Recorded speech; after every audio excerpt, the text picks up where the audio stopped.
इचलकरंजी महानगरपालिका 2026 उमेदवार कट्टा चर्चा तर होणारच. Media partner SM network, Ichalkaranji news time, Vasundhara news, SM network P4 Marathi. नमस्कार इचलकरंजीकर. प्रभाग क्रमांक 3B मधून ओबीसी प्रवर्गातून भाजपचे इच्छुक उमेदवार योगेश चांगदेव पाटील, ज्यांना माऊली या नावाने ओळखले जाते, ते आपल्यासमोर जोडले गेलेले आहेत. त्यांना आपण विचारूयात या निवडणुकीत आपली ध्येय धोरणे काय असणार आहेत. मी योगेश चांगदेव पाटील, प्रभाग क्रमांक 3 मधून ओबीसी प्रभागातून भारतीय जनता पार्टीकडून मी उमेदवारी मागितली आहे आणि ती जवळजवळ 2 दिवसात ती डिक्लेअर होईल. आणि आमचे आदरणीय भारताचे पंतप्रधान माननीय श्री नरेंद्र मोदीजी यांच्या अध्यक्षतेखाली महाराष्ट्राचे लाडके मुख्यमंत्री आमचे देवेंद्र फडणवीस साहेब, आमच्या प्रभागाचे म्हणजे इचलकरंजी विधानसभा मतदारसंघाचे लाडके लोकप्रिय आमदार यांच्या मार्गदर्शनाखाली, तसेच माजी आमदार सुरेशराव हाळवणकर साहेब असतील, प्रकाशजी आवाडे अण्णा असतील, यांच्या आशीर्वादाने आम्ही या प्रभागाचा कायापालट येणाऱ्या 5 वर्षात निश्चितपणे करू. ज्या इथून मागच्या वेळेला जे नगरसेवक होऊन गेले त्यांनी या आमच्या प्रभागातील कोणत्याही सुखसुविधा उपलब्ध करून दिलेली नाही आहे. आमच्या प्रभागात एवढा कामाचा डोंगर आहे.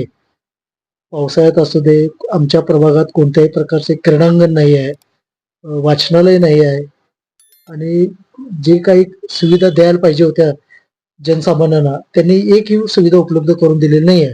मला एक सांगा, आता पूर्वीचा प्रभाग आणि आताचा इतका मोठा प्रभाग, या निमित्तानं आपण प्रत्येक प्रभागातील प्रत्येक मतदारांपर्यंत पोहोचू शकाल का? हो, स्वाभाविकच आहे. कारण मी गेले 15 ते 20 वर्ष, माझे वडील असतील, त्यानंतर मी जनतेशी सातत्याचा संपर्क माझा आहे. तसेच माझ्या फाउंडेशन मार्फत मी माझ्या भागातल्या मुलींच्या लग्नासाठी कन्यादान म्हणून आम्ही सुरू केलं होतं. त्याच्यामार्फत आम्ही प्रत्येक महिलेच्या संपर्कात आहे आणि घराशी आहेत. त्याच पद्धतीनं भागातल्या सुरक्षेसाठी आम्ही आमच्या फाउंडेशन मार्फत आणि माझ्या स्वखर्चातून 5 ठिकाणी कॅमेराचे युनिट बसवलेले आहेत आपण स्वतः.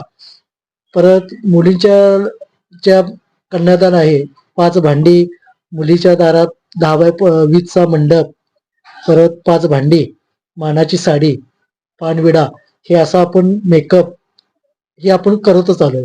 त्याच्यामुळं आणि ह्या जनतेची नाळ आपली जोडलेलीच आहे. त्याच्या व्यतिरिक्त आपण वेगळं असं काय करायला लागणार नाही. तो संपर्क आहे. प्लस माझा आहे, माझ्या संग सोबती जे पॅनलचे येतील त्यांचा सुद्धा या जनतेशी प्रामाणिकपणे टच आहे. मला आणखीन एक प्रश्न असा विचारायचा आहे, केंद्रात व राज्यात भाजपची सत्ता असताना किंवा आपले विद्यमान आमदार राहुलजी आवाडे साहेब असतील, यांच्या कामाच्या झपाट्यावर आपल्या प्रभागात नक्कीच प्रभाव पडेल काय? हो, स्वाभाविकच आहे. कारण काय, आमदारांनी आमच्या प्रभागात पाण्याची जरा समस्या भेडसावत होती. त्यांनी त्यांच्या यातून फंडातून कूपनलिका जवळजवळ 22 आम्हाला मारून दिलेले आहेत.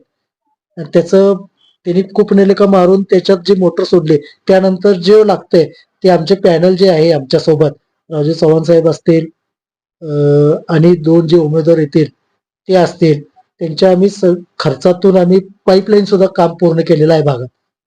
म्हणजे एकंदरीतच प्रभागातील प्रलंबित कामे असतील ती सोडवण्याचा आपला प्रामाणिक प्रयत्न असल्याचे पाटील यांनी या ठिकाणी बोलून दाखवलेला आहे. मला आणखीन एक या ठिकाणी प्रश्न असा विचारावा वाटतोय, आपण जसं म्हणत आहात की आम्ही जितक्या परीने आमची समाजातली तळागाळातली जेवढे काही प्रश्न असतील ते सोडवण्याचा प्रामाणिक आपण प्रयत्न केलेला आहे. एकंदरीत सांगा, इतक्या मोठ्या आता प्रभाग आपला हा वाढणार आहे. माझं म्हणण्याचा उद्देश असा आहे की आपण प्रत्येक कुटुंबातली जी समस्या आहे ती प्रामाणिक आपण भविष्यात नक्की सोडवाल काय? काय विकासाचा ह्या प्रभागाचा नक्कीच कसं आहे, जे आता आम्हाला जे योग्य वाटतंय, जे जनतेला पाहिजे आहे ते प्रामाणिकपणे आम्ही त्यांच्यापर्यंत नेणारच आहे. तो आमचा निर्धारच आहे. कारण आम्हाला सुरेश हाळवणकर साहेब असतील, प्रकाश आवाडे अण्णा असतील किंवा आमचे लोकप्रिय आमदार असतील, यांनी सांगतानाच सांगितलेलं आहे, जनतेची कोणत्याही प्रकारची तक्रार ही येता कामा नये. आम्ही आमदारांचे पाठबळासाठीच हे सगळं स्वाभाविक आम्ही प्रयत्न करणारच आहे. जनतेचाच उठाव आहे, हे परिवर्तन घडणारच आहे. कारण ह्या प्रभागातील लोकांचीच इच्छा आहे की चेहरा बदलायचा आहे आपल्याला, आणि त्यांच्या आशीर्वादावरच आम्ही ही इलेक्शन लढवत आहे, जनतेच्या आशीर्वादावरच. एकंदरीतच आपण बघितला असाल प्रभाग क्रमांक 3B ओबीसी प्रवर्गातून भाजपचे इच्छुक उमेदवार योगेश चांगदेव पाटील हे आपल्यासोबत आता जोडले गेले होते. त्यांना माऊली या नावाने या प्रभागात ओळखलं जातं. त्यांनी आजपर्यंत केलेल्या कामाचा झपाटा झंझावात याच्या कामावर ते नागरिकांच्या समोर आपलं मतदानाचा हाक मागण्याचा अधिकार घेऊन येत आहेत. एकंदरीतच त्यांच्या भविष्यातील पुढील वाटचालीसाठी आमच्या चॅनलच्या वतीनं त्यांना खूप खूप शुभेच्छा देतो आणि थांबतो. धन्यवाद.